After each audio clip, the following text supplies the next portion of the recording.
If you have ever visited Italy or know some Italian people, you have probably noticed that we Italians can be pretty serious regarding our food. Anche troppo seri, even too serious.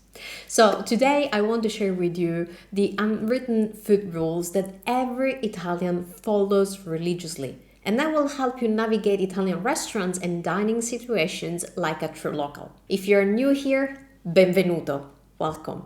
If you're not, bentornato, welcome back. I'm Valentina, I'm Italian, and I'm passionate about sharing the real Italy with you. Not just the stereotypes, but the reasons behind our culture, our traditions, and our language quirkiness that make our country so special. The rules I'm about to share with you today are deeply rooted in our culture and tradition, and knowing them will not only help you avoid some awkward moments, but would also show Italians that you truly respect and understand our cuisine. And by the way, if learning about Italian culture and traditions fascinates you, perhaps because you're thinking about relocating to Italy or even purchasing a home here, I actually have something that might help you.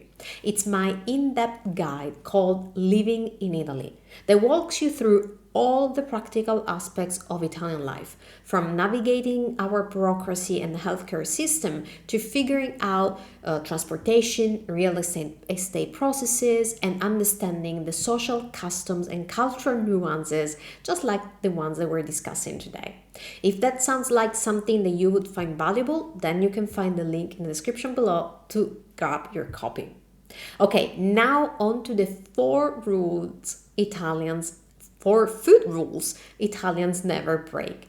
Now, make sure to watch till the end because there's one rule that I actually do break, and I'm also going to share why. Ok, iniziamo. Let's begin. Regola numero uno. Never put parmesan on seafood. Mai il parmigiano sul pesce. But where does this rule come from and why it is so important?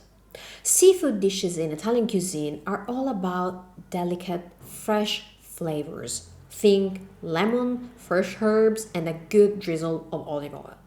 Parmesan, on the other hand, is a strong aged cheese with an intense savory taste. So mixing the two is a big no-no for us because the powerful flavor of Parmesan overpowers the subtle taste of fish. This rule grew organically as Italian regional cooking developed over centuries, and especially in coastal areas where fresh seafood is king. So next time you have a dish of spaghetti alle vongole, just skip the cheese and enjoy the flavors of the sea, I sapori del mare, in your dish. Numero 2.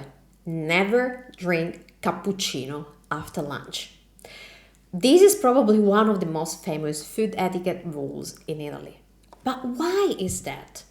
Well, in Italy, cappuccino is considered a breakfast drink made of espresso mixed with plenty of steamed milk and a thick layer of foam. Now, milk is considered a breakfast-only food in Italy. It's usually never consumed with or after lunch or dinner. And that's because we believe that drinking milk after a heavy meal can interfere with digestion and leave you feeling heavy and bloated. So that's why we typically enjoy our cappuccino in the morning to start the day. So after lunch or dinner, we usually prefer a simple espresso, strong, quick, and easy to digest. If you really want or need a bit of milk with coffee, here's your insider tip. Ask for a caffè macchiato. Caffè macchiato. That's an espresso with just a little dash of milk foam, and that's considered perfectly acceptable. Numero 3. Never cut your spaghetti. Now, one of the strongest unwritten rules in Italian is this. Never ever cut your spaghetti with a knife. Why? Because it breaks the pasta form. And in Italian cuisine, the form is the essence of the pasta. So for the exact same reason, you should never ever break spaghetti before cooking them. Never do this in front of an Italian, or you risk giving them a heart attack. Believe me. So the idea is that spaghetti were designed to be long, and that length is part of its identity. Cutting it changes the very nature of the dish, so that's why we would never do that. And finally, numero 4. Eating spaghetti with a spoon.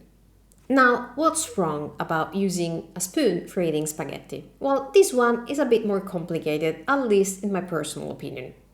The general idea is that you shouldn't use a spoon when eating spaghetti because it's considered not elegant.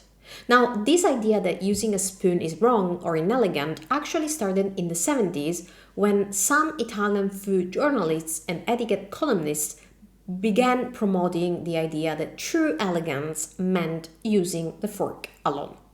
But personally, I don't entirely agree with this. Etiquette says that eating spaghetti with a spoon is not elegant. But I wonder, what's more elegant? A neat little squirt on a spoon or spaghetti flying everywhere with sauce splashing on your shirt? Trust me, I've seen some pretty messy situations at restaurants because of this rule.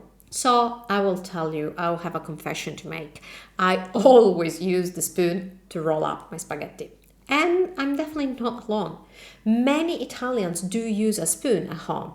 And even in restaurants, if you ask for a spoon, 𝗥𝗘�្�𝗆𝗥, they will be perfectly fine and happy to bring you one, especially in everyday casual places, and no one will judge you. So there you have it, 4 Italian food rules that we Italians almost never break. And at the end of the day, everyone follows the rules that resonate the most with them. But I do hope that you're now aware of why Italian people follow these traditions and understand the historical and cultural value they hold for us. So I'm really curious, have you ever accidentally broken one of these food rules? Let me know in the comments which one surprised you the most. And if you want to learn more about Italian culture and life in Italy in all its nuances, don't forget to check out my Living in Italy guide. Link is in the description of this video. Noi ci vediamo alla prossima. See you next time. Ciao ciao!